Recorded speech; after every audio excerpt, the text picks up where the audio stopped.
सांख्य दर्शन एक ऐसी समझ जहाँ हर इंसान पूछता था, मैं कौन हूँ, ये दुनिया कहाँ से आई और मुझे कैसे समझ आए कि क्या सच है। जब लोग अंधविश्वास में उलझ गए थे, कपिल मुनि ने कहा, चलो गिनते हैं ये जगत किस किस तत्व से बना है।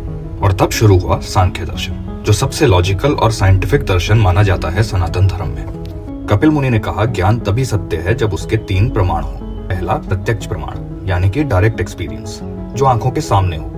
जैसे तुम्हारे सामने बारिश हो रही है, वो तुम देख रहे हो, या कहीं आग लगी है, वो तुम देख पा रहे हो। जो घटना तुम्हारे सामने घट रही है वही है प्रत्यक्ष प्रमाण। दूसरा है अनुमानित प्रमाण यानी अनुमान, इन्फेरेंस, जो तुम डायरेक्टली नहीं देखते पर अनुमान निकालते हो।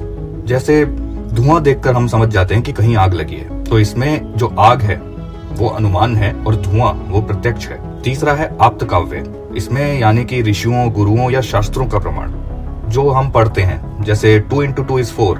प्रकृति के अंदर 3 गुण छुपे हैं, ये तीनों ही मूड ऑफ क्रिएशन है। पहला, सतोगुण, इसका मतलब शांति, ज्ञान, लाइट, जैसे अमृत वेला में मन शांत होता है। दूसरा, रजस, रजोगुण, जैसे क्रिया, इच्छाएं, मोशन, जैसे सुबह की हसल, सुबह की वो एनर्जी। तीसरा, तमस, तमोगुण, यानी अज्ञान, सुस्तता, डार्कनेस, जैसे रात का सुकून या फिर आलस। इन तीनों का बैलेंस ही तुम्हारा नेचर बनाता है। और जब रजस और तमस ज्यादा हो जाएं, तो मन उलझ जाता है, दुख जन्म लेता है। जुड़िए मेरे साथ, मैं हूं द मॉडर्न सनातनी।